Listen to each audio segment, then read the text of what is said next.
This episode of the SwitchCast is produced by James Washington, our honored Patreon member and SwitchCat.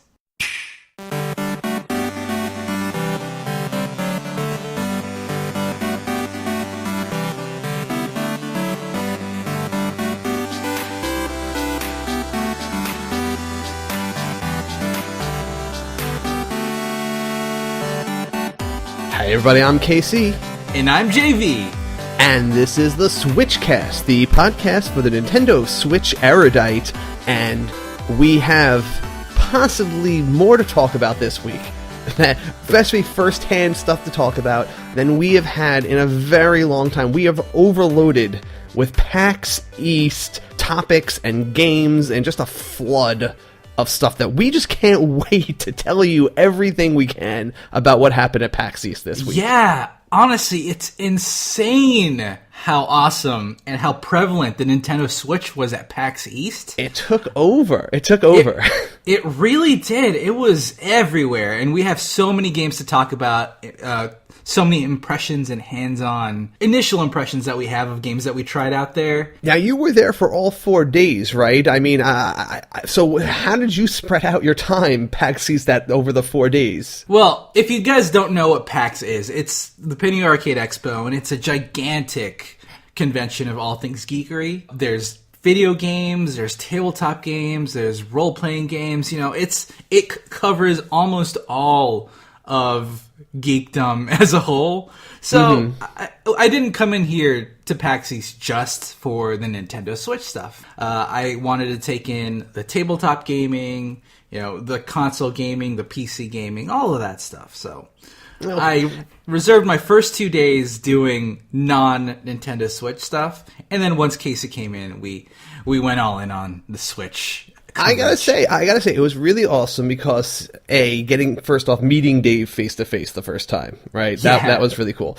And then B, like, this is actually probably the most I've actually had a chance to actually hang out with you at PAX, where we're doing the same thing. Because usually we're at PAX and we were always just kind of, you know, different directions. I'm going to a panel, you're doing a tournament of Star Realms or something, you know, and it would just be pulling all over the place. But you doing that way the first 2 days is probably pretty smart because we were very focused and we were attacking as many things as we could for the Switch on the Saturday that I showed up there.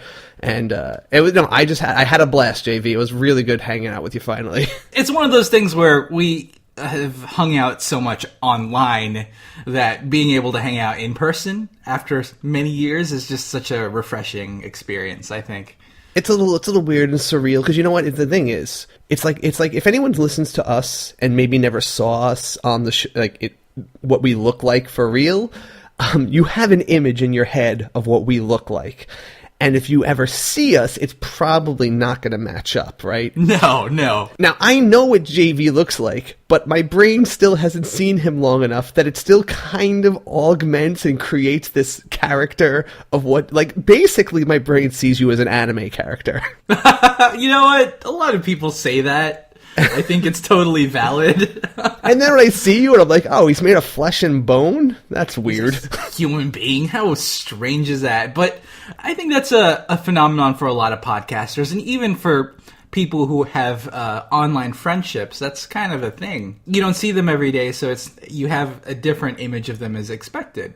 Yeah. But regardless, throughout the whole PAX experience, I thought we had such a good time, and you know, we even had a lot of shared moments and games that weren't Nintendo Switch related. So yeah, we got to try. We demoed a few a couple card games. Regardless of whether we're on this podcast, we do have a lot of shared interests, Casey, and I think it was fun exploring all those shared interests in person. I actually only went to one panel, which is totally unusual for me, and it was the Street Pass game show with Shell Shock and Rydia and all of them, and it was actually pretty fun. They had a really good Family Feud style game out there. And the last thing I wanted to say was really cool there, though, because I always go to the concerts. I love the concerts. Well, some bands, some not. But I did really like, if anyone likes jazz renditions of video game music, there was the Super Soul Brothers were really cool. I love those guys. They have such a clean sound,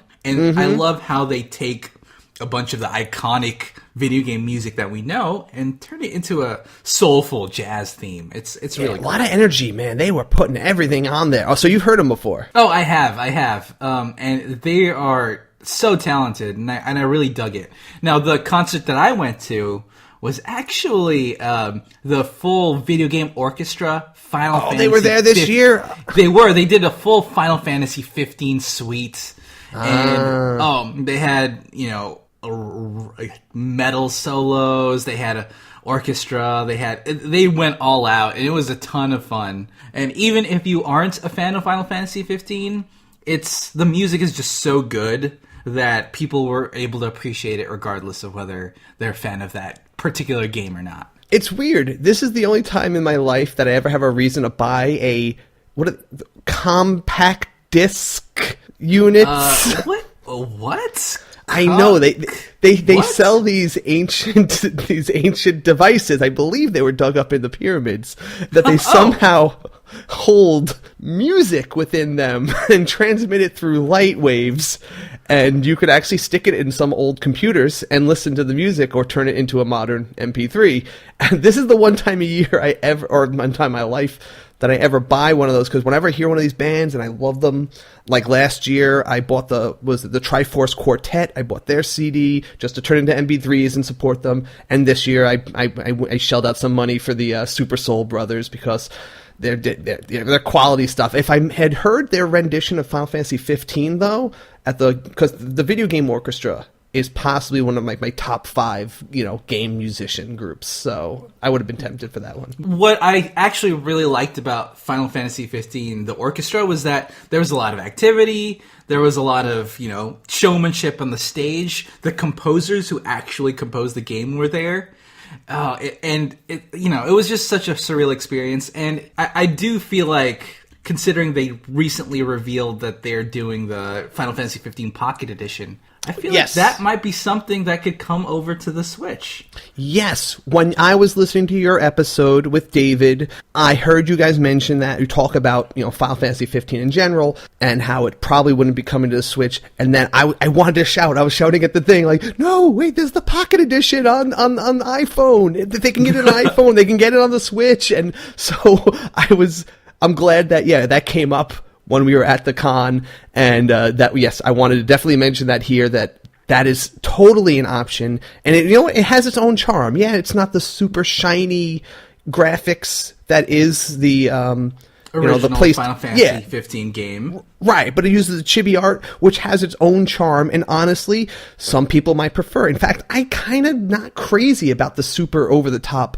art style of the more modern Final Fantasies. They kind of throw me off a little bit. So I think I might even prefer this style that kind of resembles more like the Final Fantasy VII polygons. What actually blew me away about the Final Fantasy 15 Pocket Edition was that it was fully voice acted, and at least as far as the free preview chapter that I played, that they give out to you for free when you download it, it seemed like it's going through the actual story. Yeah, no, it goes through the full story, yep. I was really impressed with that, and it's just a different way to present the same story. I wonder how they're going to do the more emotional beats that happen naturally, but I really want this to come out on the Switch. I really, really do. And not to mention, I had one extra special little thing to add to the end of this episode. We had a beautiful but short interview with the man himself, SUDA51, the maker of the No More Heroes series. He was there at the Nintendo booth, and I got to chat with him, and I'm going to include that at the end of the episode, so why don't you guys stay tight for that after all the other sections. Oh my gosh, that is incredible. It's incredible that we got him to talk to us for as long as we did. I'm so excited. He's probably one of the 2 people in my life that I've ever felt any level of starstruckness for, the other one being Kevin Sorbo. Oh my gosh. But honestly, as soon as I started talking to him, he just melted all that away. Like, he was such a personable guy. He did not make me feel like he just felt like a dude who likes Nintendo games that can't wait to talk to you about it. So it made it so much easier to talk to him about it. Cool dude. Yeah, and I'm definitely excited to hear the full interview at the end of the episode, because I didn't even get to listen to it quite yet. It was a great surprise because it was the last thing I did before I left PAX. I almost missed my bus because of it, but it was worth it. Totally worth it. Totally worth it. All right, so let's move into the game time.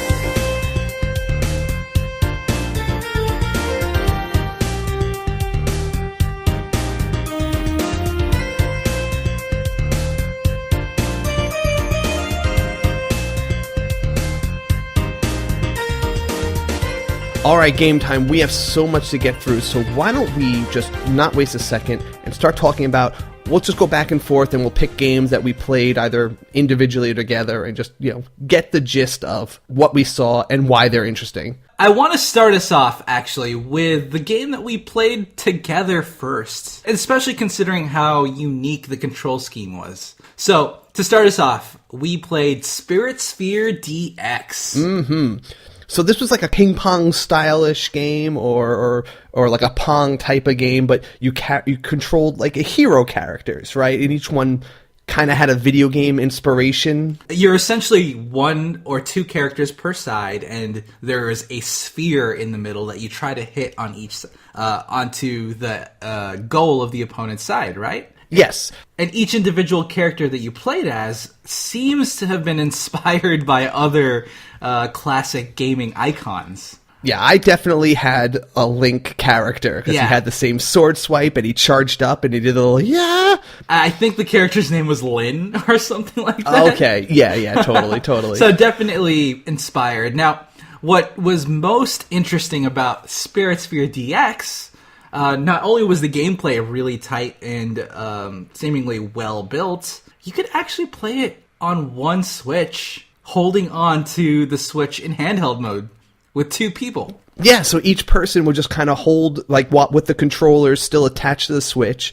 You'd, be playing it vertically, and then you would just hold on to your end. The opponent would hold on to the other end, and you're playing your little Pong game. And it's like got like Super Nintendo style graphics, but controlled really tight. And as long as the other person doesn't like get crazy and like twist the Switch around while they're playing, it was pretty stable. And it was really, it made it good, shareable fun that I could see being played with at like, you're at a restaurant or a bar, or you're on the train or anything, backseat of a car. Very easy to play this two-player without needing like a stable place to put the Switch down or something. The fact that you can hold the Switch together to play simultaneously on the same screen from opposite perspectives, I think it kind of adds to the versus arcade feel to it. Yeah, right. Like, it feels like one of those arcade machines where people are, like, looking across from each other, right? It totally helps it. It totally makes it work that one level higher. So I could see this being, like, a very affordable but pretty fun, competitive little game with these sprites. Yeah. Now, what actually grabbed my interest the most was the stages themselves. They're all shaped in different ways, and looking at the different stages, it seems they're all also inspired by the 8-bit games that these pseudo homage characters come from. Like, there's a Zelda dungeon, there's kind of a Pokemon-esque open world area. It's that type of stuff. And they all throw different like obstacles for the ball to like, or for the sphere to knock around into, and for you to ricochet shots off of, and it offered a lot of stuff. I think you can get a lot of play out of this for probably what I expect to be a pretty nice price. Yes, absolutely. I am definitely looking forward to trying this out. All right, so later on we also got to check out Hello Neighbor. Now this was a surprise game to me because I had no idea what this is about. Oh, really? In fact, yeah, I was actually really surprised that you haven't heard anything about this, considering I know you've at least watched a couple game theory videos, and they cover Hello Neighbor quite a bit. I think I faded from Game Theory channel because he did too many episodes on Five Nights at Freddy's, and I kind of got... No, that's fair. Yeah, I kind of got a little tired of it after a while, so I faded from there. Totally understandable. But I think it was the same thing. A lot of people had this problem when they first picked this title up. No one knew what it was about or what you're supposed to do. All it seemed like is you're like some first-person view walking around a house, and you don't know what to do. We assumed you were supposed to try to get into it, and then we started figuring out how to pick up objects. and we like threw like a shoebox or something through a window. And we're like, okay, that's interesting. Maybe I can get in. And then some guy came out the front door and like choked me out or something. Or yeah. Yeah. So what we kind of figured out after we played around is that the object of the game is to sneak into this house and figure out what's in this guy's basement, because it's kind of like a creepy suburbs, like, you know, you got a creepy neighbor thing going on. And it's kind of like the Burbs movie with Tom Hanks, if anyone's seen that. And but it actually is, even though it has like the cartoony kind of graphic style, it's actually kind of a horror game. It's really scary especially once I got in the house, because he's like, you know, walking around the house like not crazily, but he's still maneuvering through it. And if you make any noise, he definitely picks up on that, and he will, you know, come and he'll be attracted to it, and he'll just, you know, choke you out. Nothing that happens, but you just kind of start outside again. So, and I had to figure out how to unlock a door. I had to figure out how to control things. There's places to hide, kind of hide under the bed, hide in closets. I was actually really tense every second I was in that house. It felt very nerve-wracking. Right. I liked it. Honestly, even with such vivid colors and an atmosphere that doesn't seem like it's meant for a horror game, I think the built-in tension of hiding inside of a neighbor's home without them knowing, and having that feeling of being able to get caught at any time, I think it's built-in tension that I really dig. It kind of reminded me of the Slender Man game back in the 2010s, I believe. Do you remember Slender? Yeah, I remember Slender. It's in that genre. Yeah, it's definitely like, it's not like a horror like we're used to. It's not like horror with like, it's not gory. No. In fact, I probably would, from what I've seen so far, I would be comfortable letting a kid play this game and just be scared when this, you know, this neighbor, this man comes and grabs you. It's not like you see him choke you just see him grab you.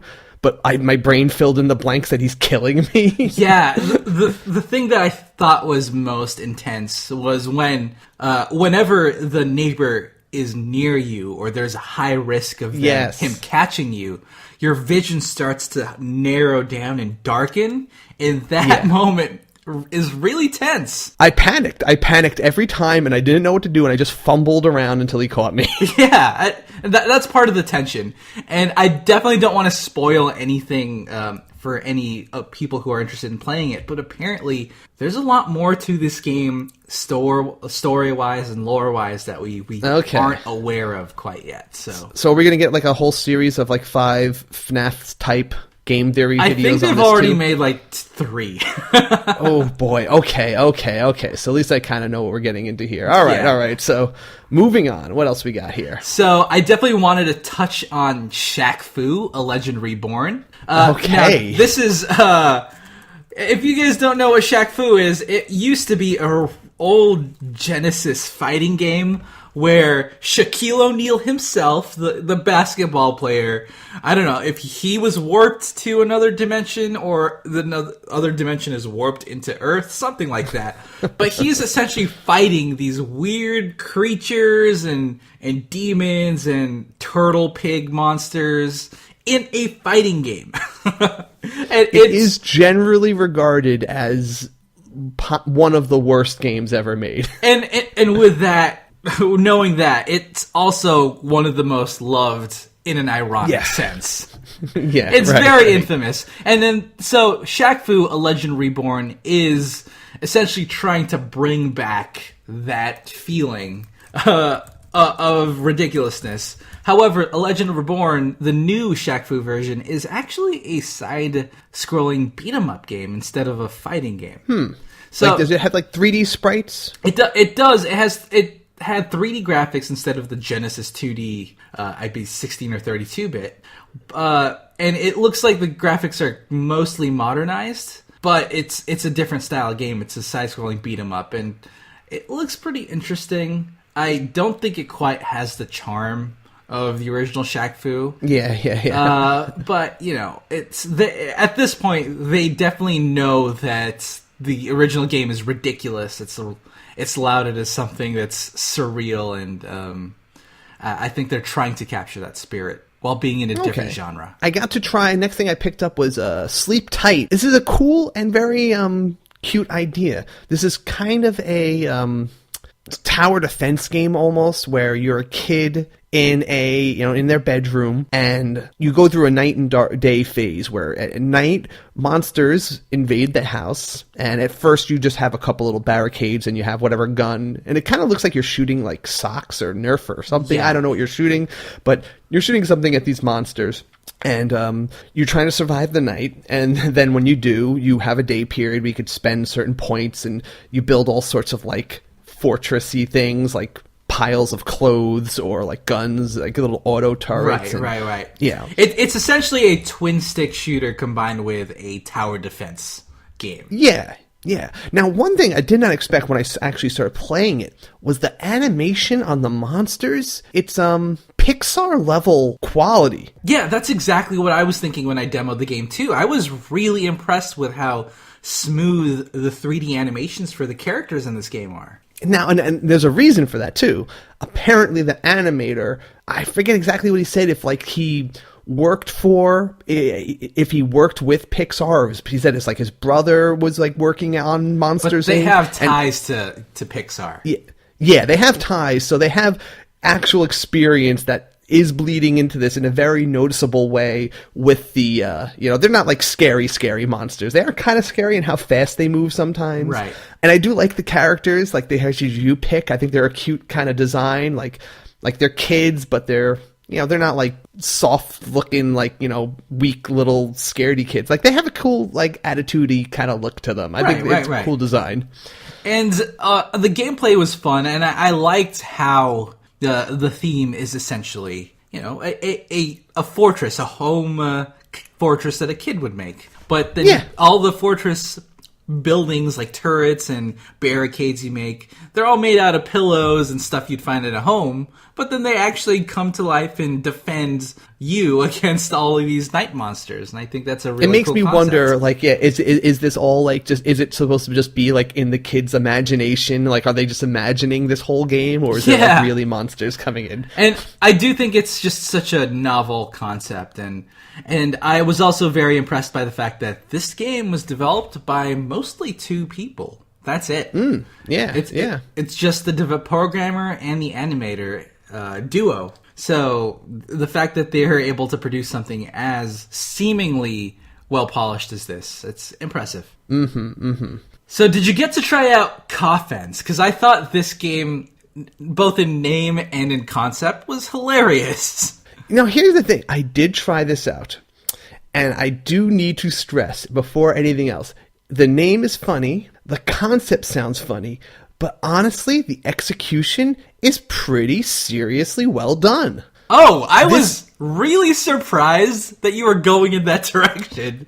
Because I was preparing for you to be like, oh, the name's great, the concept sounds cool, but the game was kind of sucky. No, this actually, I thought this was, because you see this, so basically it's a play on coffee, and I like the tagline, fight to the last drop. Yeah, exactly. And it's a fighting game where your characters all have coffee mugs, and it's more like a fencing game. Yeah, it's kind of a twin-stick fencing combination. Yeah, so you use you'll use the left joystick to move your character around, but the right joystick is like you're freely able to move your hand that holds your coffee mug around, and like a fencing character does, and that's what the fence and Coffence comes in. Right, and I do feel like the physics replicate a yo-yo the most. Well, you can hit a button and it'll hold it out, yeah. No, then you can throw it out. So like you have actually there is a trilogy of attacks similar to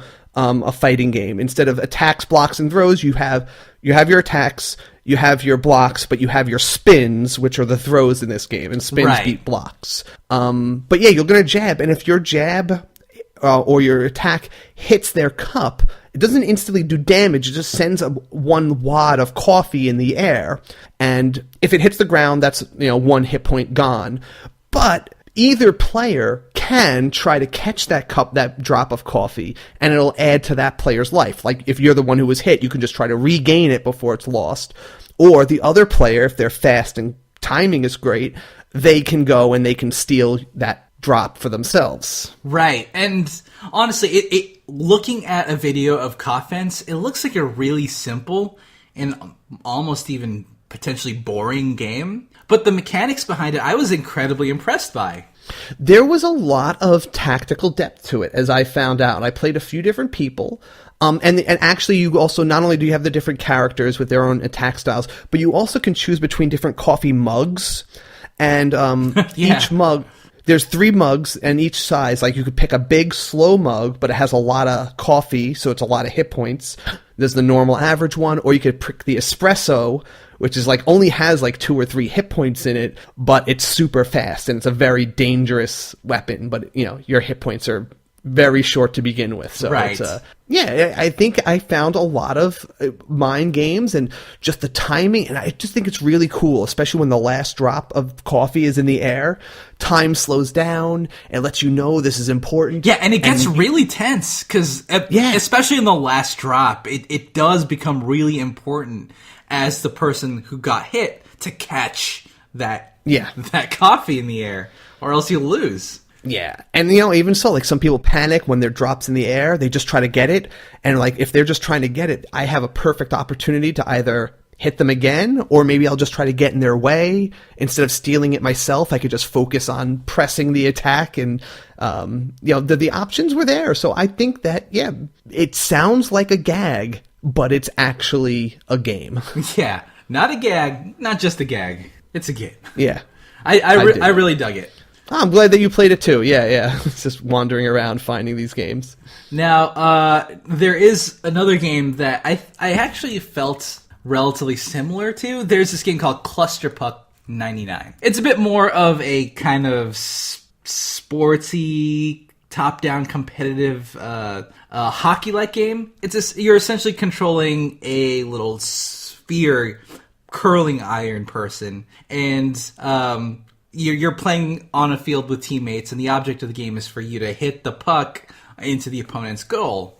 And while that does sound simple, all of the different maps have, you know, weird spike obstacles, razors that could potentially cut you, and a bunch of other obstacles that you have to dodge and move around in. And what makes it really interesting is just how diverse all the different maps are. For something as simple as essentially an air hockey simulator. Huh. It gets really wild and wacky. Sometimes there's teleporters, sometimes there's pitfalls, and you can knock your opponent into the obstacles to kill them, and they have to respawn from the start, letting you put out a goal. What's the graphic style on this? It's a top-down isometric 3D view. The graphics themselves aren't necessarily spectacular, but the gameplay was fun. It supports, I believe, 6 people, 3v3. And what I found most fascinating was that if they wanted to go complete competitive, you can select maps that are purely blank without any of the obstacles. You know, Final Destination. Yeah. That was Clusterpuck 99, and it's pretty similar to a lot of Versus games we've played out there. Okay. Now, something that's not similar to anything else I played there, or probably anything I've played on the Switch yet, the Shrouded Isle. This is a game, let me put it this way, one surefire way for any game to get my attention is to give me the power over who lives and who dies. Oh my gosh. That's so dark. It is, but I think it's a truth for most people. Yeah. It's just a thing your brain can't ignore, choosing who lives and who dies. And that's kind of the basis in this game, in which it's a village. I think you're like the head of the church in this village, and there's a curse going around, and it's kind of implied like it's like a devilish or maybe like a witchcraft kind of curse, but you're in charge of seeking out, identifying the people who are infected, and either correcting or sacrificing the people who have been infected. And in every season in the game, someone has to be sacrificed. Now, the game is very menu-y, and there's a lot of reading involved, so you have to basically you start off in the village map and you see all the different families, the prominent families in the town, and you have to pick an advisor from each family, and they have all these sorts of details about the family members, like, oh, this guy, he's going a little senile, this person's shy but intelligent, this person a little lazy, like all these sort of details, and you have to recruit them to be your kind of entourage, and then you send them out giving sermons and or seeking out sinners and stuff like that, and then they report back to you, and you have to make decisions about, like, their performance. Do you want to, like, send them into the tower to be punished for their performance? And you have to basically, it's a little bit Inquisition style stuff. You have to decide who you're going to interrogate to find out who's been infected with this, with the curse. And sometimes you'll just send them for the punishment, but like I said, at the end of every season in the game, one of those people that you have as advisors has to be sacrificed. And you have to sacrifice someone who people will be you're going to tick off people, because, like, if there's no justification for who you sacrifice, people get upset. And at the same time, you want to have someone who has a big enough sin that it, like, teaches a lesson to the people of, like, don't be gluttonous or whatever. And it's a really weird game, and it has this very dark art style. Yeah, I mean, it's appropriate. Right, and I saw that the art style is incredibly distinct. I don't see many games employing this type of contrast look. Yeah, it's like yellow and black. All the coloring was kind of like, and it has this really cool, like, drawn art style to everything, and it makes the game seem like it's completely grim, which was the intention, I'm assuming. It is a grim game, and it is one that I think that it's going to have a niche audience, but I think people who enjoy this kind of mystery or like this difficult task, and it seems like the kind of game that's going to be very hard, because you have to constantly be doing kind of tough things on the people in order to achieve your goal. If you're easy on, like, it's the kind of game where, like, if you try to be the nice guy and you're like, oh, I don't want to, like, punish, I don't want to, like, send people to the tower or whatever. If that's not what you're going to do, then you're going to lose. You have to be very harsh in order to succeed. And so it's definitely not going to be a game for everybody, but I'm intrigued by it. So I probably give this a second look. Did you play Valhalla? I'm not sure if it's actually coming to the Switch, but it's on the similar vein as Shrouded Isle. Yeah, I got to. I mean, I remember played it there last year, and it was nice to see it again, because I forgot the story and stuff there, but I do always make time to see how it's been developing. The Bartender visual novel game. Yeah, so I really have a hard time describing this game. How would you really describe it? It is a cyberpunk bartender simulation game. Right. So it's essentially a visual novel, kind of, where you're a character and you're talking to other characters that you're bartending for. And as you progress through the dialogue with the character, you actually form drinks for them based on the dialogue. Is that right? Yes. Yeah, so I think the very first scenario that comes across is actually a great idea, is a great example of the kind of choices you make through your drink mixing, in that a character comes in and she looks like she's underage for drinking, but she orders, a drink, and you have the option. I mean, you can make, like, there's a whole menu of different drinks, but it's implied that she asks for a specific drink, and you can make it a non-alcoholic version if you want to be like, I don't know, you didn't show me your ID card, or if you want to just give her the drink, and that will just inform how the conversation goes from there. It's not like you're like world-changing decisions, but it's just, it's just a natural progression of the game from there. And I found that concept to be pretty fascinating, because usually when you're just selecting dialogue options, you just click into the menu and then move on to the next conversation. But this is an interesting way to twist the dialogue gameplay a little bit. Yeah, like, I purposely made her, like, for one option, like, she asked for something, like, she's like, I could go for something sweet.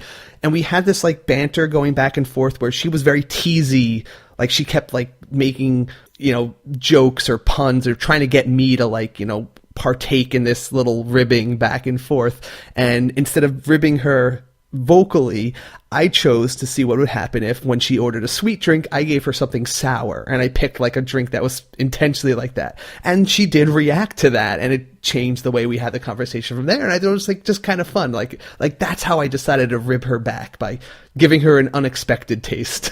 Yeah, that's interesting, because I actually chose to play it completely straight. And she was actually a little bit disappointed by the fact that I didn't really play along with her.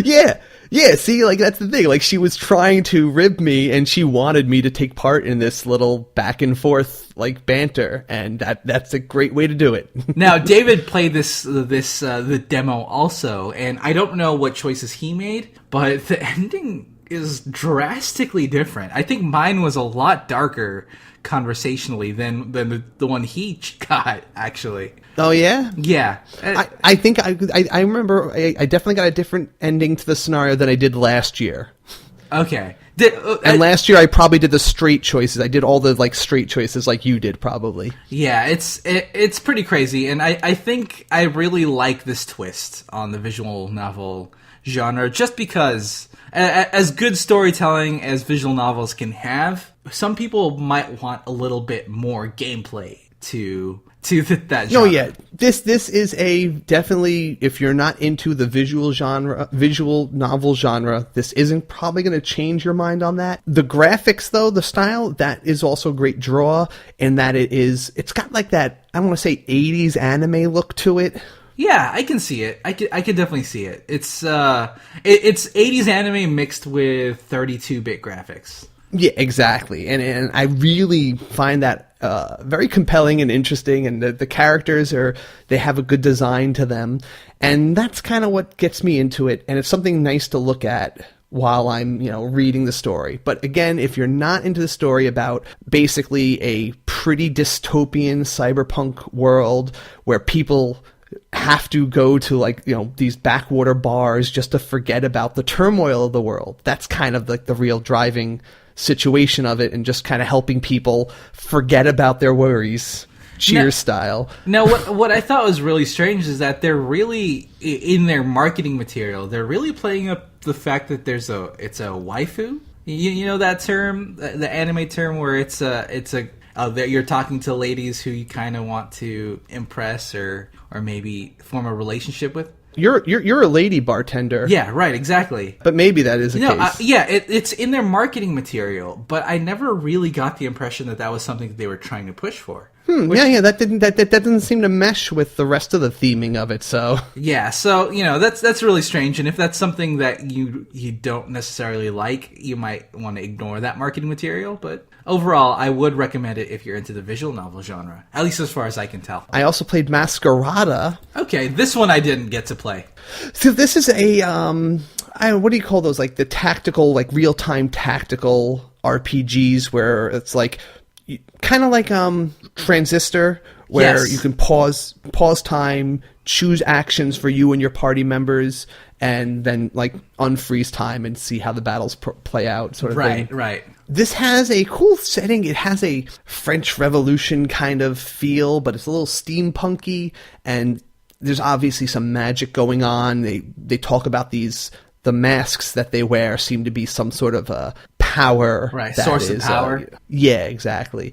Because the scene they start out, at least in the demo, it was like the charging of the imperial capital, and you're these rebels breaking in, and has a very good revolution kind of feel to it. Revolution. Yeah. They also have the MOBA style special abilities used in battle, like attacks, use a freeze here. If you hit them with this attack, it marks them with this element, which causes a critical hit when you use attack B on them. That kind of combinations of stuff like that.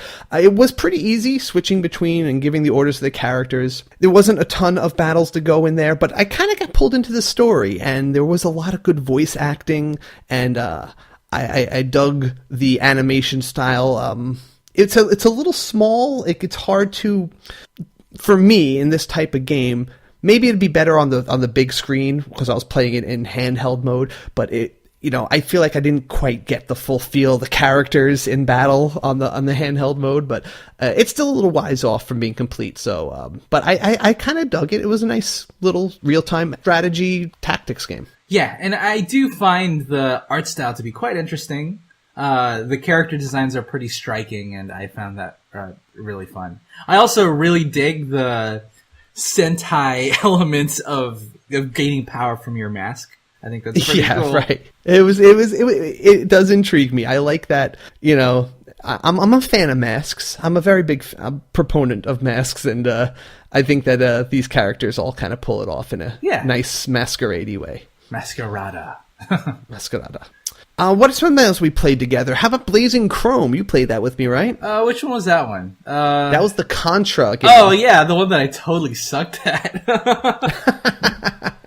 So yeah, Blazing Chrome, it's unabashedly Contra mixed with Metal Slug. I believe they even flat out pitched it as Contra plus Metal Slug. It's hard to describe it as anything other than that, really. There's not much more to say. Everything about it was just trying to feel like it was a Contra game, but with different levels, but very similar design choices and gameplay elements.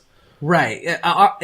The graphics from screenshots and from videos, you'll definitely get a Contra feel to it. I'll say Contra 3 to be specific. Contra 3, that's a really good one. But they have added vehicle elements, added multiple intense weapon styles that feel more like Metal Slug gameplay on the gameplay side. Mm-hmm. And it was a lot of fun. I thought the graphics were pretty cool, and it harkens back to that era. I died a lot. Yeah, but you know what? That is what Contra's about, honestly. Unless you really, if you're... I still play... I think I've turned on Contra 3 maybe a week or two ago, honestly. Oh, gotcha. On my SNES... Because it was on my SNES Classic. Yeah. Not that I would ever forget. I've played that game so many times.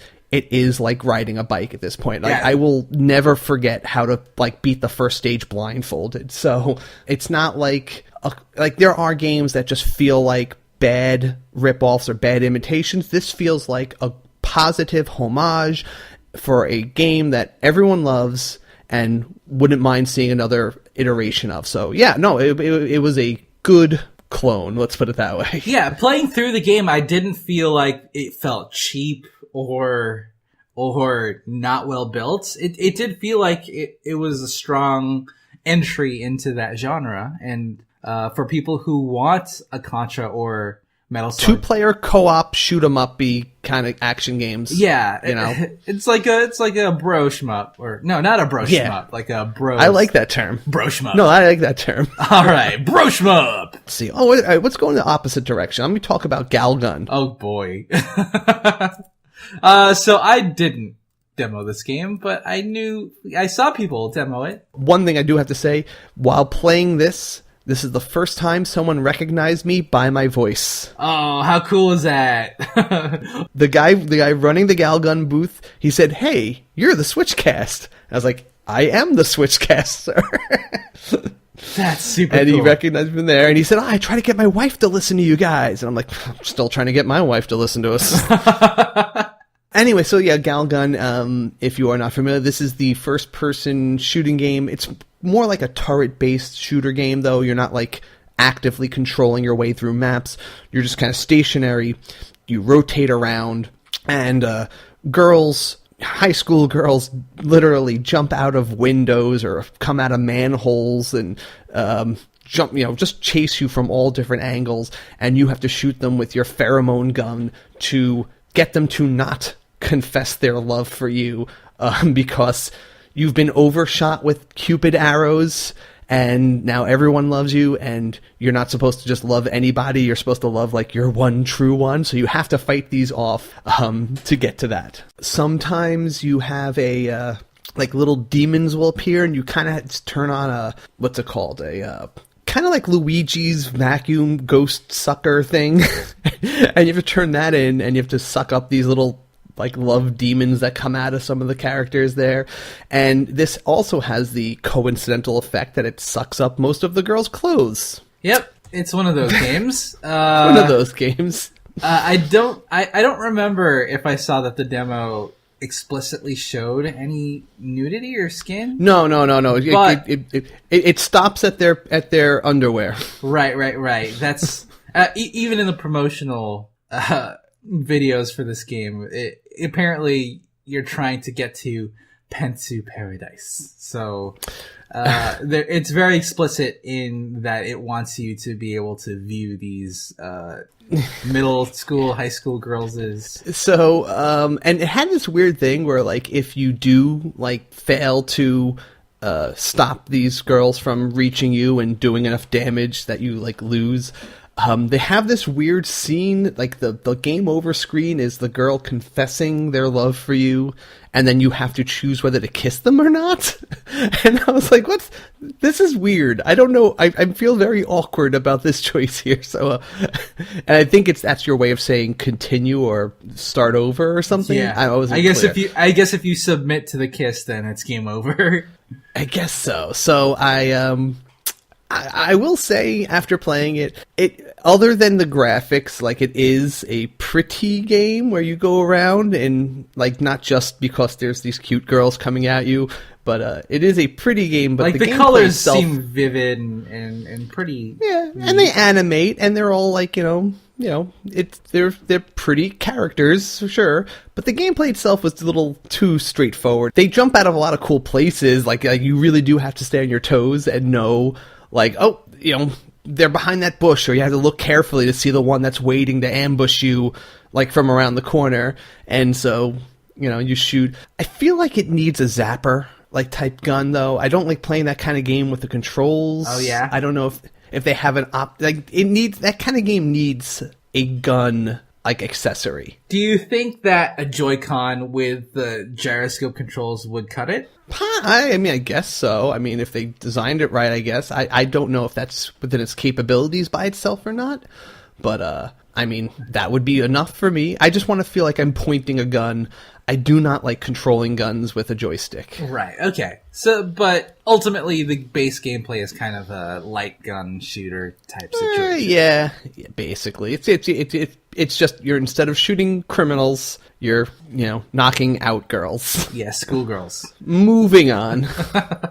But at the same booth, I actually was really excited about another game they featured, Dragon Marked for Death. You clicked with... I mean, I picked this up first, and I started the demo. I was like, this is pretty cool. And I've been hyped about this game. But you like, locked eyes with this game, and you got shot with a pheromone gun, because you were in love. I think it was the specific character that played, because... so if you don't know what Dragon Marked for Death is, it's a 2D side-scrolling platformer action RPG game. And it kind of reminds me of, Castlevania. In a way, right? But I would say it's kind of, to me, it feels like a 2D Golden Axe, because it's about Golden that 4-player. Yes, it that's has a that good way to put it. 4-player co-op ability. Right. So it's 4 players. It's co-op. It's you're not going in one left to right. You have multiple directions and dimensions that you can go through. Yeah. The character that I really gravitated towards was some sort of hyper aggressive robot character. That he was like a demon knight kind of thing. He was like with a giant axe, pole axe. Yeah, and I dug his playstyle because it's literally, just the playstyle that I would play in any other game out there. He's aggressive, he is in your face, and he has a shield that he uses to absorb attacks while being in your face and attacking aggressively, charging at the opponent. And I just love the concept of having different 2D classes going around the world with those action RPG elements. I think side-scrolling co-op games like this are really welcome. Now, what I liked was how the abilities that your character was using were all designed to play out in a party situation, like that shield you mentioned, and you could create that force field that would also protect your allies. So if you want to just create that bubble, like that force field, and your allies could be within it, and they could still be attacking while you're just kind of taking the brunt of the damage for them. Right. That kind of thing was cool.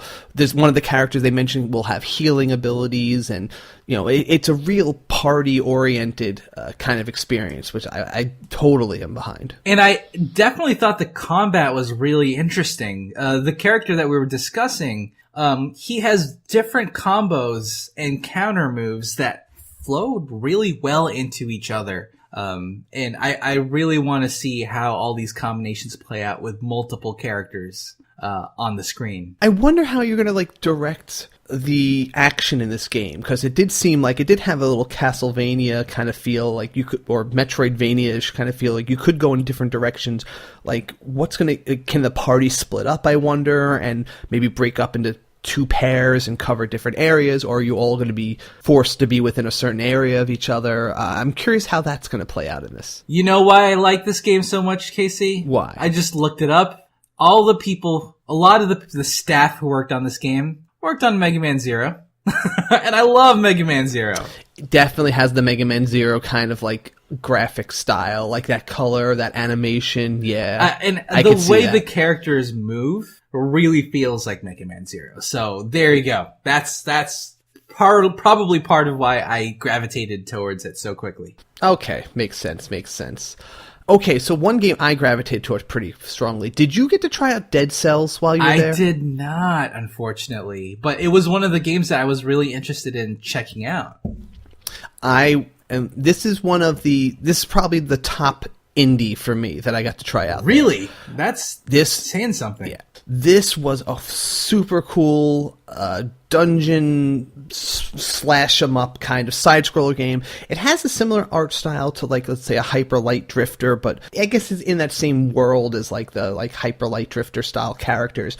But the universe it's really animated so smoothly, and the combat. So your character, he comes out of they call it dead cells, I think, because you literally are like a blob of these I don't know, some sort of cells that what do I want to say? Infect a corpse, and you animate these dead soldiers as that's your life, and then you take that over, and then you start going through the dungeons.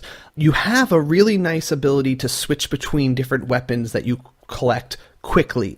There's one button for one weapon, and then you'll have another button to use your other weapons that you pick up. And there's three types. You have defensive shields, you have melee weapons like your sword, and you can pick up ranged weapons. They call them tactics, like a bow and arrow, or a button that might set up a turret somewhere. But comboing these things happens very fast, very smoothly in battle. You'll climb up a ladder, you'll start slashing a guy, you'll see a guy across the screen getting ready to throw a bomb at you, and you just hit the other button, you shoot him with an arrow really fast. You'll pick up a lot of new weapons very rapidly as you're going through these the dungeons.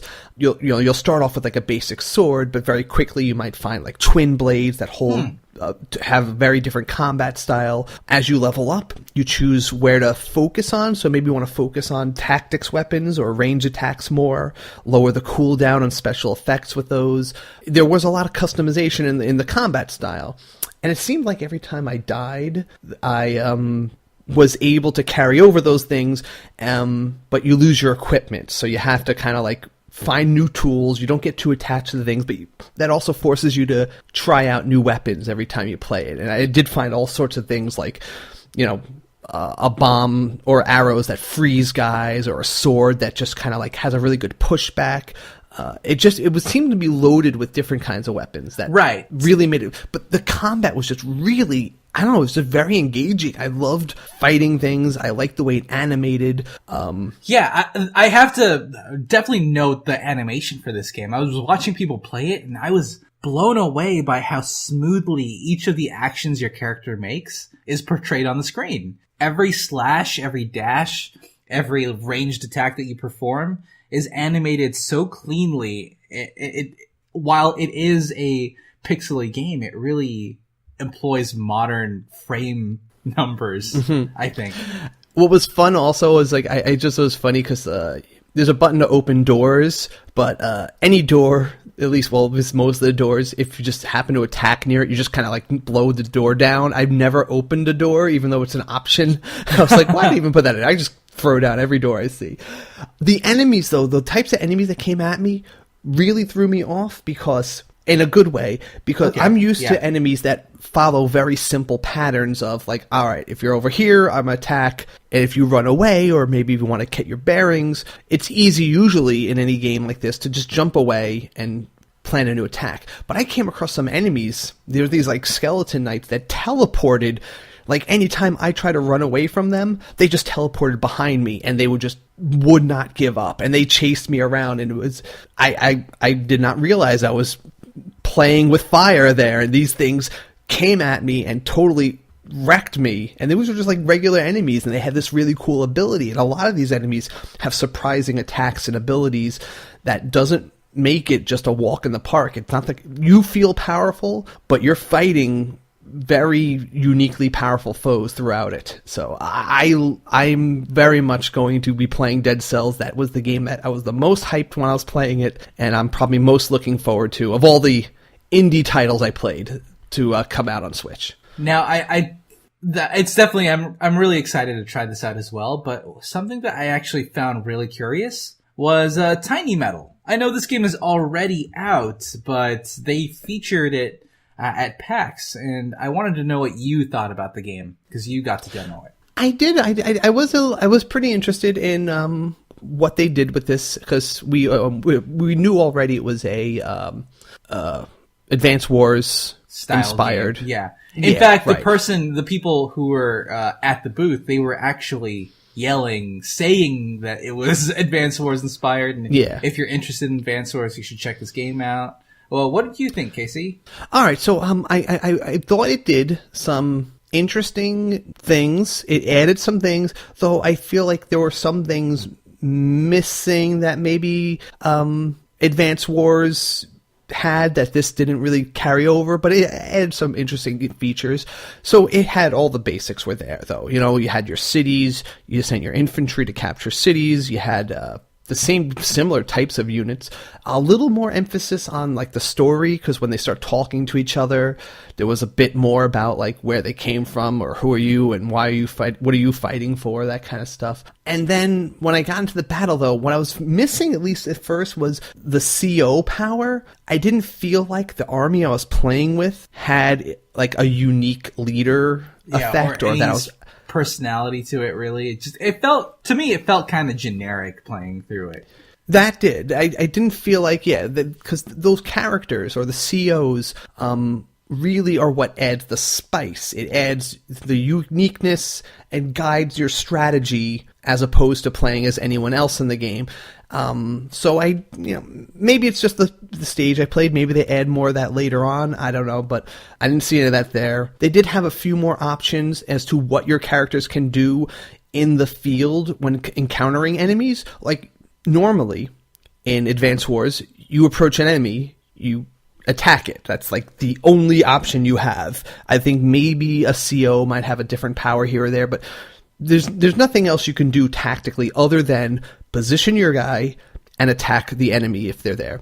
But you had a few different options in this. You had an ability to, I think it was like advance or something, where you could rush at the enemy and try to push them back, but at the cost of they get to attack you first. So you take heavy damage, but you can push the enemy possibly out of a defensive square or into some other enemy fire.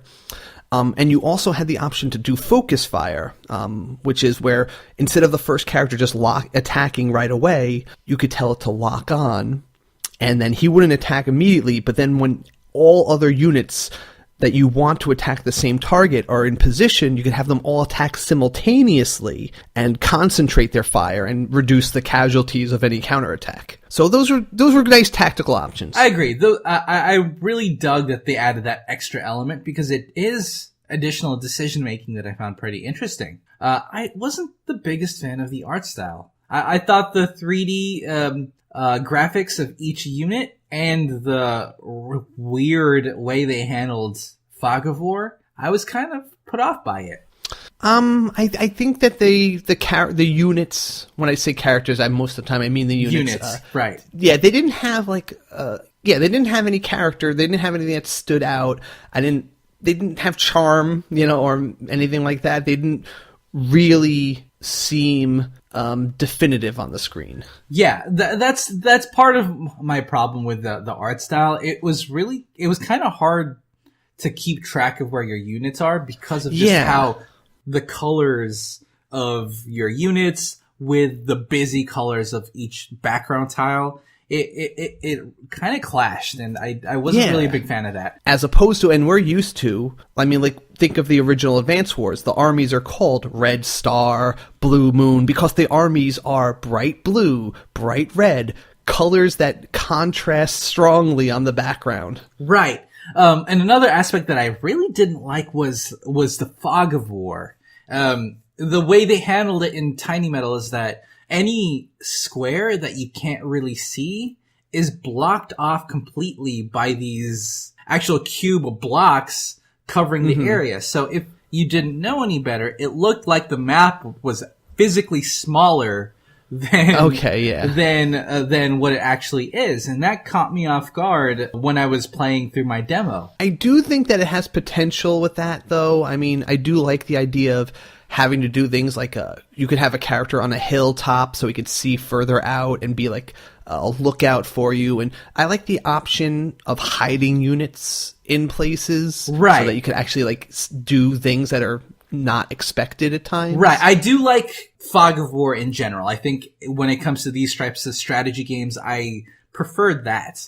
However, for Tiny Metal, the spaces that are obscured appear like there's something there that's blocking you from accessing it. It doesn't even look like it looks like a solid wall. Yeah, it looks like a solid wall. It didn't look like it's something that if you approach, it'll dissolve and reveal what's inside, which is what actually happens. So that was what I found to be a bit confusing and off-putting. But other than that, the gameplay, the fundamental gameplay seems really solid, and it did scratch that tactics itch for me. I don't think I could play it that long. I do think that I need a little more stimulation visually in this than the game is providing me. I need a little more brighter colors in my Advance Wars type strategy. Now, the game is already out, but currently you only have single-player options to play it. Multiplayer is coming in the future, and I think I might try to pick it up and see if I can demo it, just so I could compare even further. Fair enough. Yep.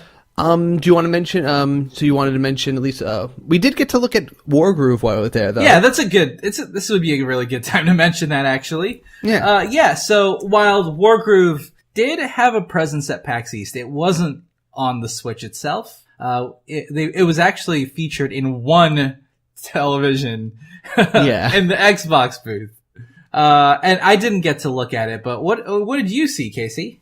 Oh, I actually did stumble upon it. I didn't know it was going to be there, but I did stumble upon it literally right as I was leaving the Tiny Metal booth. So I did get a direct contrast with it there. And everything I just said about Tiny Metal seemed all the more contrasting with how this was. We made the post, right? I posted the picture on Twitter of the gameplay of Wargroove, and so one of the developers made the comment of, "Ooh, nice hot pink army you got there," right?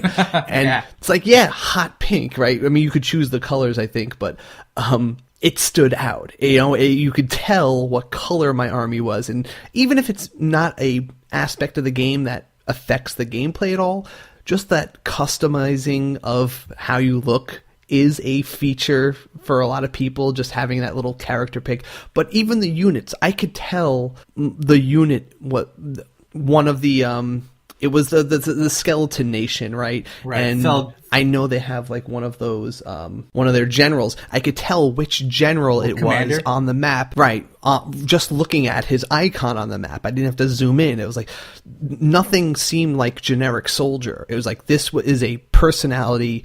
This was a group of flying, wizards. They all stood out, and it made me look at the map with a little more understanding and purpose. Right. It definitely, the art style for Wargroove definitely leans more towards how the original Advance Wars looks. Yeah. I really do think that this art style fits this genre better because of how easy it is to grasp the position of things from a glance. Right. And, these are meant to be more approachable strategy games, and I think that kind of just sells that a little bit more. Again, though, the gameplay, like, I was just, like, looking at it a little bit, the gameplay still seems to play similarly, and I like, though, the animated cutscenes. Actually, that's one of those things that I realized I was also missing when I was looking at Tiny Metal. Right, was that this cuts to those side view battle scenes that make the fights actually feel like, it sells you on the action. It shows you what's happening rather than seeing, again, just the little sprites shoot at each other and then a number goes down. It's not a number going down. It's like I see dudes getting knocked off the map, and it just seems to work better. As much as we talk about Wargroove, we've talked about Wargroove a lot, I definitely want to give Tiny Metal a chance. So yeah. I'm glad that you're going to try it out. I mean, you're going to play it, and you can get a little more depth look at it. Yes, I definitely want to dig into it a bit more. I also played a little bit of Runbow. I played that with a few random people that were just sitting at the Runbow booth, and I know a lot of people are hyped about this one, but it wasn't clicking with me. The gameplay itself is a solid concept. So it's a up to 4-player versus game, and and you all start out and you pick all different characters from other indie titles. They have a really good mix. Like Shantae is in there, cool. Lilac from Freedom Planet's in there. There was a good selection of characters, and so it had that little Smash kind of element to it. And then you all start on one side of the screen, and then you have to run, and you're running across chasms, jumping over obstacles, punching each other to slow each other down. The weird thing is that there's this color element where if things blend in with the background, they don't exist anymore. So, for example, let's say you're jumping on these platforms across this big chasm, let's say the background at that point is like yellow, right? Right. A blue platform is fine. A red platform still works. But there might be a yellow platform there that you just can't see because the background's now yellow. And it doesn't exist as far as anyone's concerned. You will fall right through there. But you'll see the background color changes regularly. That's why it's a Runbow. And so you'll see that, if blue comes in, that yellow platform will exist again, and you could jump on it. But conversely, if you're standing on a blue platform, when the background changes to blue, you'll fall through to your death. And you can play with that, and you can delay people and stuff, and it's a cool concept. The controls are the only thing that really held me back. I felt like the jumping and the attacks you could do, I never felt like I could jump as much as I needed to in this game. The jumps are all very tough to make, and I feel like that, I just didn't have as much mobility as my character demands in this game, and it was just a little frustrating. So that's the only thing that held me back. The game definitely looks very chaotic, and I think that's the theme and feel that they want to go with. Mm-hmm. But when it comes to platforming and maybe this style of game, I definitely prefer a bit more control over what's going on. Half the time, I'm fine with if other people are sabotaging me and they knock me in and that kind of stuff. I feel like more often than not, I just died because I did not make a basic jump because I expected my character to be able to jump a little higher or a little further. And I think you're supposed to use your attacks a little more to get more distance, because you have kind of like in Smash. Yeah, right, exactly. You could jump and then do an uppercut to get a little more distance. But that doesn't seem obvious. You just think, I'm running, I'm jumping, and then maybe you throw in a punch when someone's near. But I think you have to use those as you're traversing the area. And I just felt the jumps even weren't responsive enough. I feel like I would try to jump and they wouldn't always jump. Maybe it's an earlier build. Maybe the controller was busted. I don't know. I just did not feel the game was playing as smoothly as I want. And I think it's a really cool concept. So I do hope that when it comes out, that's, I hope that this is just, I had a bad experience with it, honestly, because it could be a really fun game. But I have to tell you what my experience was at the con. You know what I can't get over about this game, Casey? What's that? You can't get over the rainbow? No, I can't get over the fact that the Runbow logo, the font and everything looks just like the original Teen Titans cartoon logo. Oh, gosh. Have you seen that? I have seen Teen Titans. Yeah, but the logo looks very similar, and I can't unsee that. I'll have to compare them. Yes, I'll have to you compare should. them. Take a moment to take a look at the old Teen Titans logo. It looks very similar. Is there anything else you want to mention before we go into the Nintendo booth at the end of the day? No, that covers a lot of the games that I got to play. I'm sure there were more, but it was a very overwhelming experience, and there are probably a lot of games that we'll cover in the future that we forgot to cover now. I think we covered. I think I went very carefully through all the business cards and flyers we took. I think that might be all the games that we dedicated at least time to playing. Right. So I know there are a couple games there that like have passing mentions of being on the Switch or something like that. Yeah, and I'm sure we'll cover them more in depth in new releases or as they come out. But for now, this is what we got. And I did invite pretty much every developer we talked to come on the show, and a lot of them were very receptive. Oh yeah, right. We didn't mention the t-shirts we had. I think that they generally loved seeing us in the t-shirts, because when me and David walked up to a booth all in like our SwitchCast uniform, I feel like they took note, like, oh, okay, I better present myself well to these people.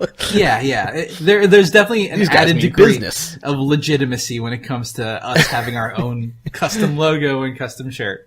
It was pretty cool. It was pretty cool. Anyway, so yes, I'm so jealous of you for being able to make it into the Nindy Showcase, Casey, and I want to hear about this first game. I want to hear about Sushi Striker. Way of Sushido. I did get lucky in that lucky in that I woke up really early, and I did get at the con super early. I lined up right away, and they gave out those little tickets to come in to the Nintendo booth at a set time, and that set time happened to be exactly 1 hour before I had to leave for the bus ride home. Oh, thank goodness.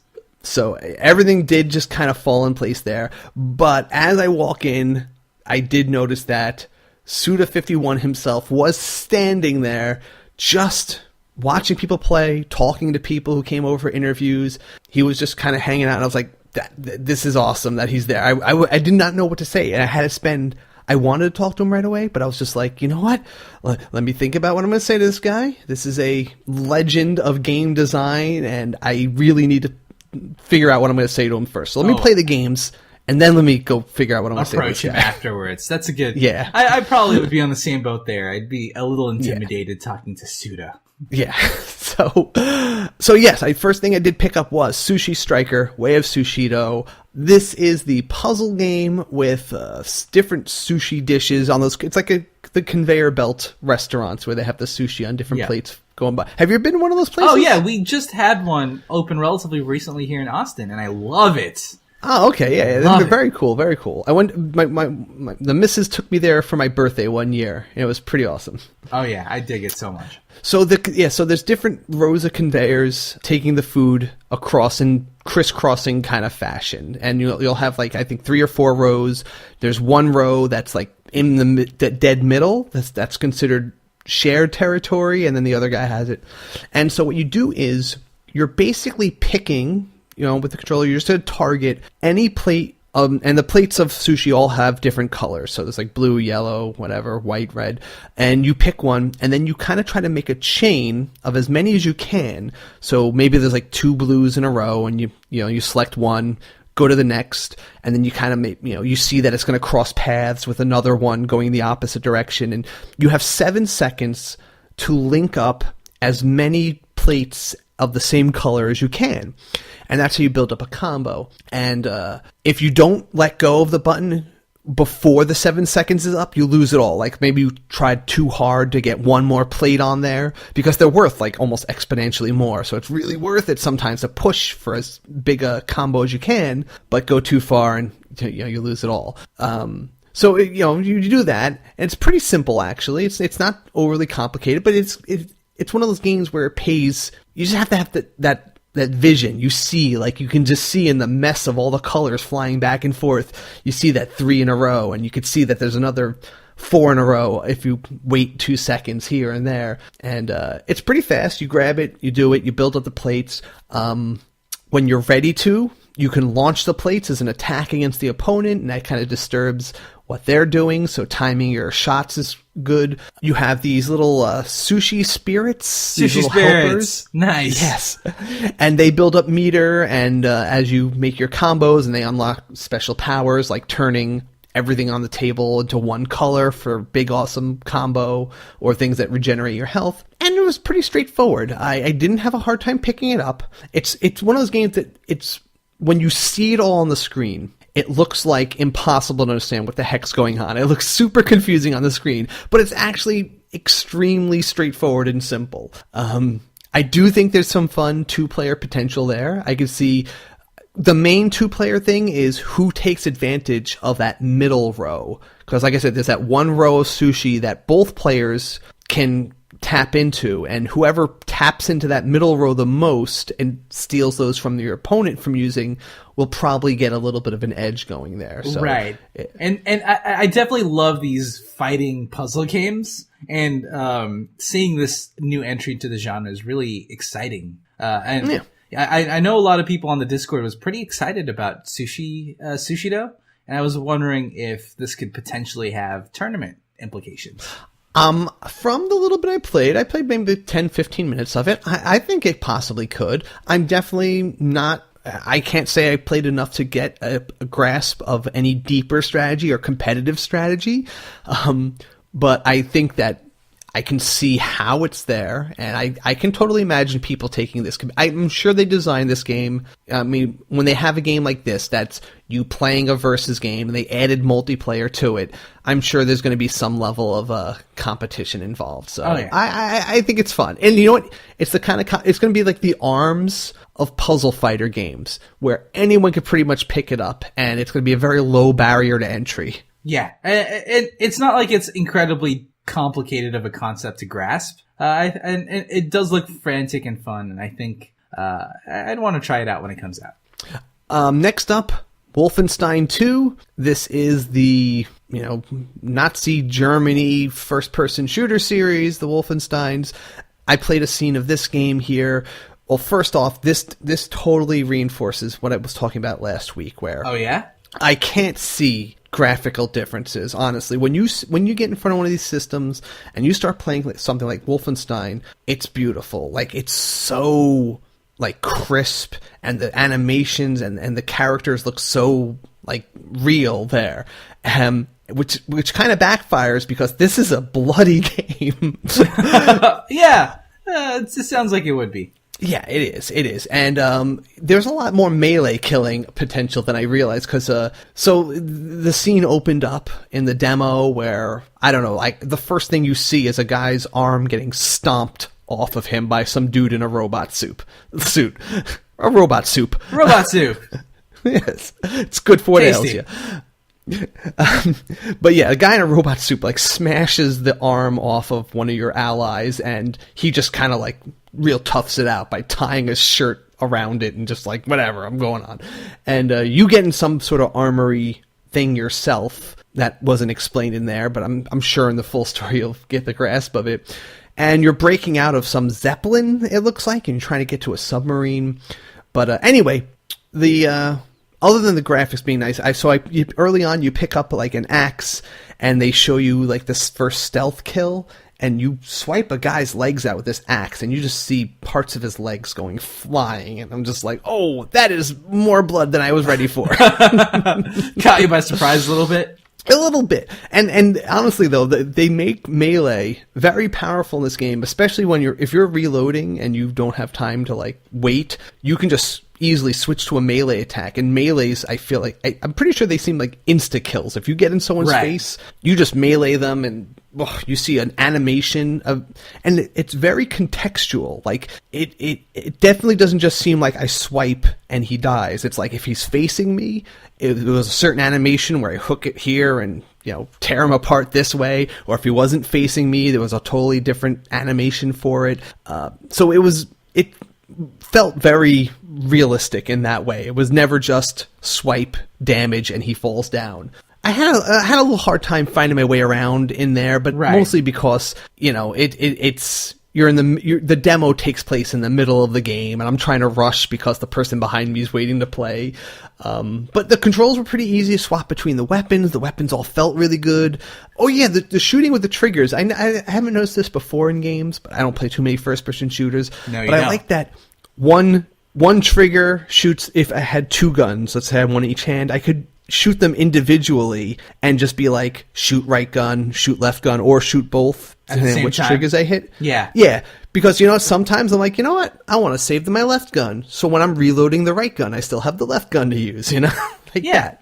And I just really love that these types of games are being brought over to the Switch, and it seems like they're doing it successfully. And then finally, I played Travis Strikes Again, No More Heroes. Oh, yeah. So this I have the most to talk about because this is like, you know, a totally different type of game than most things we've played. I actually played a 2-player co-op stage. Oh, wow. You could play I think you play the whole game 2-player, but I particularly got teamed up with somebody else that was online, and I figured out why make him wait? Might as well play as a pair. And so we were playing this one stage. It was like a top-down or a isometric slash 'em up, I guess you could say. Slash 'em up, nice. Yeah. And so we had the gun, we had the laser swords, and you know, you're running through this hallway, and you had a good selection of these like superpowers to use, kind of like on a cooldowns.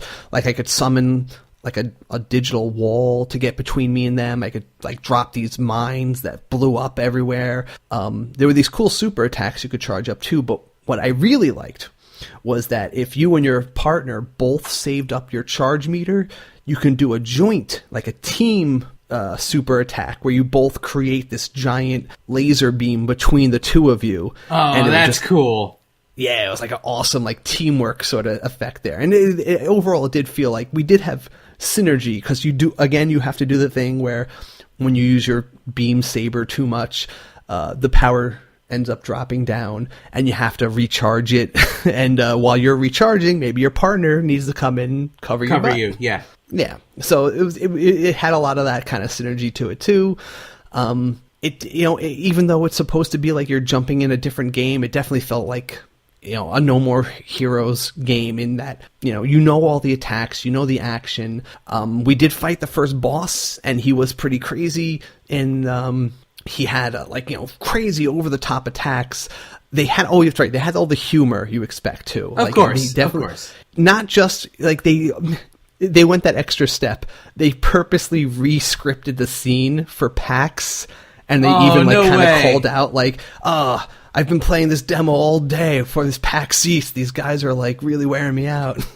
That's so awesome. Hey, I feel like Travis Touchdown is kind of like the Deadpool of this series. Yeah, it's because he breaks the fourth wall in lots of ways, and that's just one cool example of it, I guess. Yeah. So, the boss was pretty exciting. I think the co-op ability in this game, if you can in fact play 2-player the entire way through the game, I think this is going to be a great game to grab with somebody else. Maybe like have someone that you play through the entire game with, because it did help, and it made the stage just feel like, I don't know, just made it feel more alive, the game, rather than just a solo running through a corridor slashing a bunch of enemies kind of thing. Makes sense. That makes sense. I definitely plan on playing this fully co-op as much as I can. So it seems like a lot of fun, and I'm super jealous that you got to play this while I was out not playing it. Well, it's just the luck of the line. Luck of the line. Yeah, that's it. But I'm looking forward to it.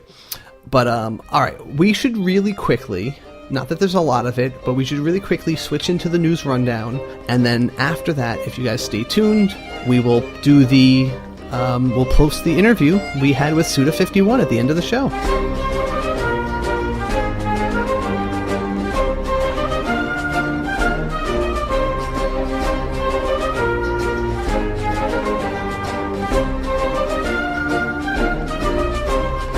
All right, news rundown, and here are your headlines. First off, we have a new update for ARMS. We're in version 5.3.0, Yep, it looks like there is another party crash between Min Min and Helix. I feel like Min Min might win, right? Min Min is the super popular one, but that doesn't necessarily mean they'll win. True. Good point. Yes. Splatoon 2 added the Clash Blaster over the weekend, so one more gun there for them. And Brawlout is adding a full-fledged rank mode as well as video capture functionality. So they're really trying to update that game as much as possible before maybe Smash steals their thunder. And why don't you tell us what are the new releases for this week? All right, so the new releases, April 12th, today, is Regalia of Men and Monarchs, Royal Edition, Shelter Generations, Streets of Red, Devil's Dare Deluxe, Neo Geo, Gururin, Rogue Aces, Burly Men at Sea, Word Search by Paugi, As Divine Hearts, Don't Starve, Nintendo Switch Edition, Skies of Fury DX, Eternal Edge, Drone Fight, and Breakfast Battle? Oh, I think it's Breakforce. I should have had a K there. Breakforcist Battle. So, Breakfast Exorcist Battle, I guess? Something like that. And they put the hashtag in there for some reason. All right, built-in hashtag. So on April 13th, we're getting Pirates All Aboard. April 15th, Read Only Memories. And on April 17th, Wild Guns Reloaded. Down the pipe, some games that were announced or have been given dates this week. We got Sinner's Redemption, which is another... it looks like kind of a combination of Dark Souls and Shadow of the Colossus, actually. It's kind of a big, monster-y kind of... Dark Souls-y challenge game. That's pretty cool. Yeah, it's kind of a cool idea. Monster Crown, which is... Oh, God, this is a... I don't want to say bad things. I'm going to keep positive outlook. This is actually a Pokemon-inspired monster trainer game, and it's very focused on the breeding aspect in that the monsters, like, they breed into actual combinations of monsters when you put them together. And the graphic style's a little different. I know they're intentionally trying to go for the Game Boy Color look. It's not working for me in this trailer, but it does actually have online versus mode. So interesting. I might want to try this out. It kind of reminds me of the Dragon Quest monsters. As well as Pokemon. We'll see how that goes. And it's also pushing like a dark story, so it's kind of trying to be a little more serious twist on the Pokemon formula. Yeah, we'll see. We'll see how it goes. I'm mildly curious to see this. Closed Nightmares, Faerun, which was a free-to-play iPhone game that I actually liked, kind of a Zelda-like, but more focused on puzzles than any kind of combat. Disgaea Refine is coming out in Japan this year. That is a remake or a revision of the original Disgaea, which has been asked for. Yep. Mega Man X Legacy Collection. So we got the Mega Man X series now coming to the Switch. I was so excited to hear this when it was announced. I believe it was literally today or yesterday. Yeah. So it's going to have Mega Man X through X4 in Legacy Collection 1 and X5 through X8 in Legacy Collection 2. So. Yokai Watch 4 is announced for Japan. Probably going to come here. So Yokai Watch is hitting the Switch. Yeah, it's a big deal. Mercenary Chronicles will be getting a boxed edition this summer. Yeah, that's going to be interesting. Collapsis, which looks like another... it's a new puzzle game coming out on the Switch later this year. It's I can't really tell what's going on in this, but it's very colorful, and it has a cool art style. It's by Ratalika Games, so they trick me. They make games that always look so good, but then something goes wrong when I buy it. So I'm going to be cautious. Yeah, sometimes it can be really good. Sometimes it can be, hit or miss. They're very hit or miss. SNK has a 40th anniversary arcade collection of just a ton of their classic arcade games like Guerrilla War, or just a lot of their old classics are coming out for the Switch in one big package. Pretty cool stuff. Legend of K, and as I mentioned, Iconoclasts is confirmed for the Switch. Vindication.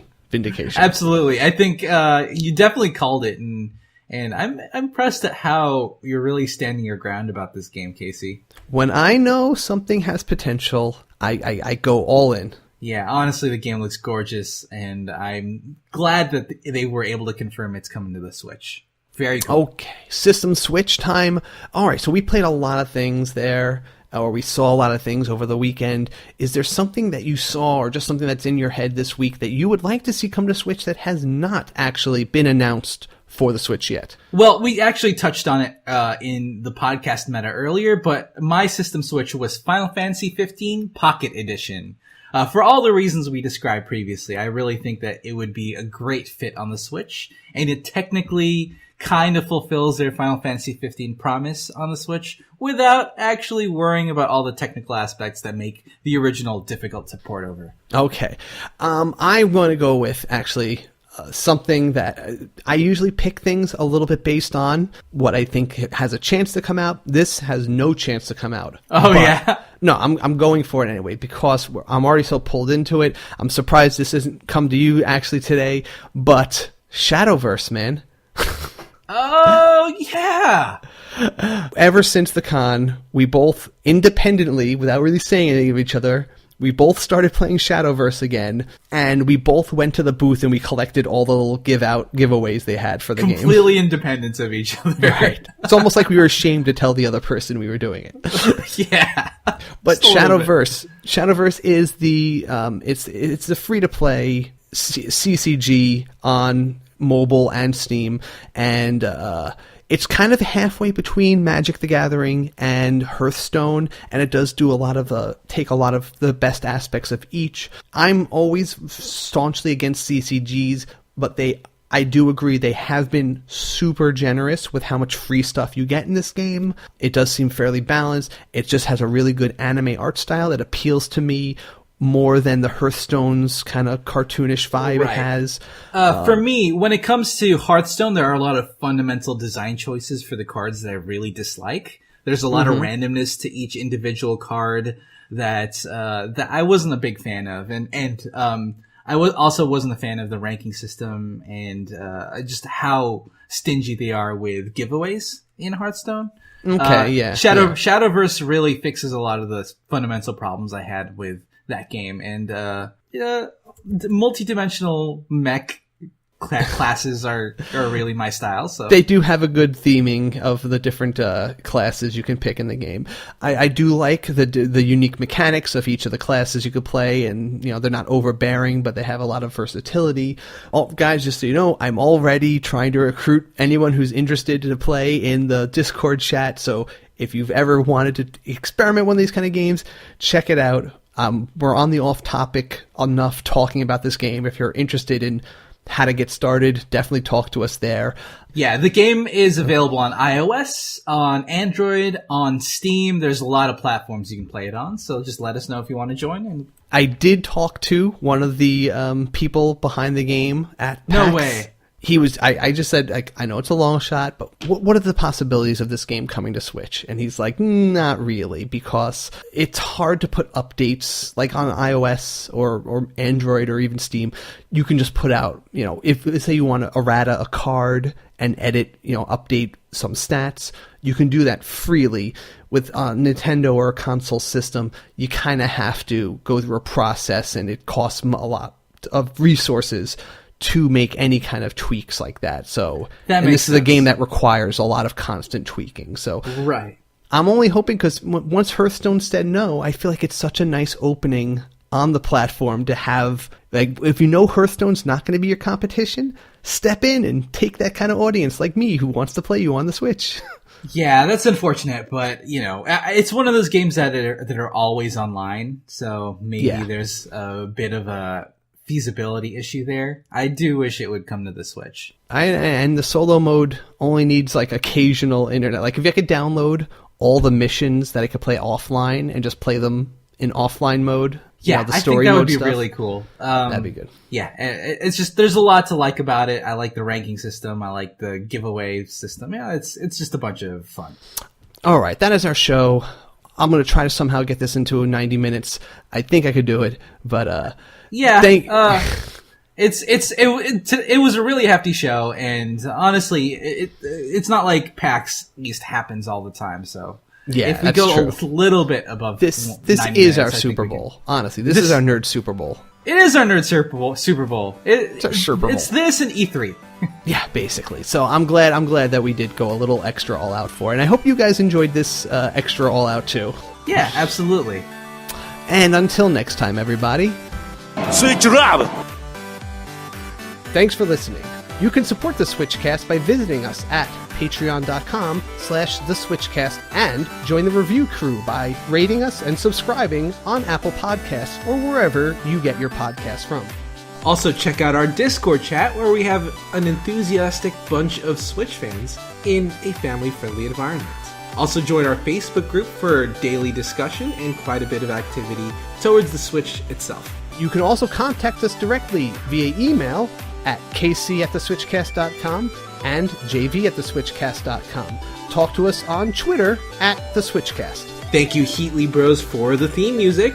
And check us out on our website at theswitchcast.com, where we will post all relevant links and show notes. Promotional considerations provided by publishers in the form of review copies of games. Okay, just for the record of the interview, can you just tell me your name and what you do and what the name of the game that you have made? 名前と、軽い自己紹介と、今回出してるゲームを教えてください。Yeah. I'm SUDA51. Hello! 今回僕はグラスパーマニュファクチャーの須田と申します。そして今回はトラビス・アゲンという、新作を持ってきました。SUDA51 from Grasshopper Manufacturer.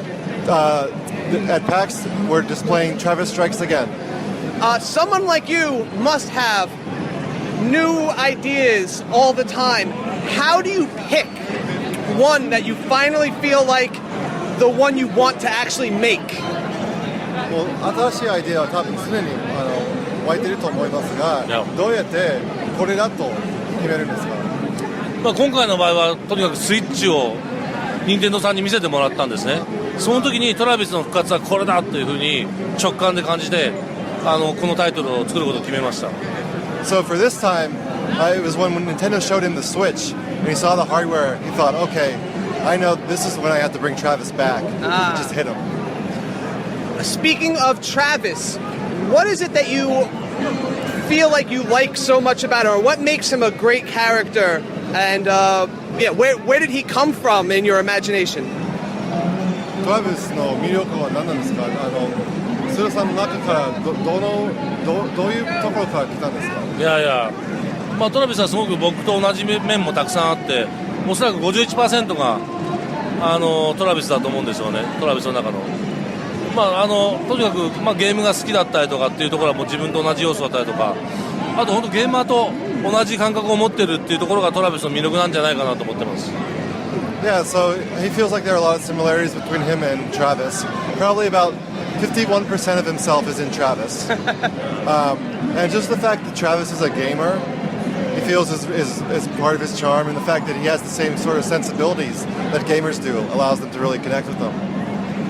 What specifically about the Switch did you feel like inspired you to make this game? What specific aspects of the Switch? スイッチのどの部分、詳しいどの部分に影響されてこのゲームを作ろうと思ったんですか？最初にまずは、コンソールとしても遊べるし、そして、手持ちでハンドヘルでも遊べるし、でドッキングもたくさんできるし、もう男の子が大好きなギミック要素がたくさんあるんですよね。もうこれは好きになる以外の選択肢はなかったです。Just the fact how you can play it as a normal console, but also make it portable, and how you can dock and undock the Joy-Cons. It has all these cool parts to it. It seems like it's something like a little boy would really love. Like, how could he not like it? Was making this a series of smaller games a way to maybe cram in lots of the ideas or lots of different inspirations you've had into one game? TSA でいくつかのゲームが出てくるんですけど、それはつまりスルさんのたくさんのアイデアをできるだけ一つのゲームに絞れる戦略なんですよ。そういう面ももちろんあるし、やっぱりジャンルだったりとかも考えたりとか、あとはそのデストライブマーク2というゲーム機が今回、なんていうかな、トラビスが入る世界観の中心になってるんですよね。で幻のゲーム機なんですけども、その中のローンチされた6本のゲームなので、ローンチされるようななんとなくゲームのイメージも考えて6個のゲームを作りましたね。Yeah, so that's definitely part of it. He also wanted to include multiple genres in one game. But the other thing is that at the center of the story is the Death Drive Mark II, this legendary console. And his idea was to bring out all of the launch titles for that console and have them be part of the game. Okay. Of all the assassins that Travis has faced throughout the series, who is your favorite? どうですか、今まで戦ってきた殺し屋の中で一番好きなのは誰ですか？僕は？難しいな。でも難しいな。いや、誰が難しいな。ホリーかな。ホリーサマーズかな。Holly Summers。いや彼女のシナリオは自分で書いてでもちょっとすごく切なくなったというか。He really got emotional writing her story. Even the part that was sped up, that was the fast-forwarded story, yes? 早送りされた部分も。いや、あれも。Last thing, can I just ask you to say for us, switch it up? Switch it up と言ってほしいです。Okay. Switch it up! Yes, thank you! Thank you. Thanks so much. Broshmup!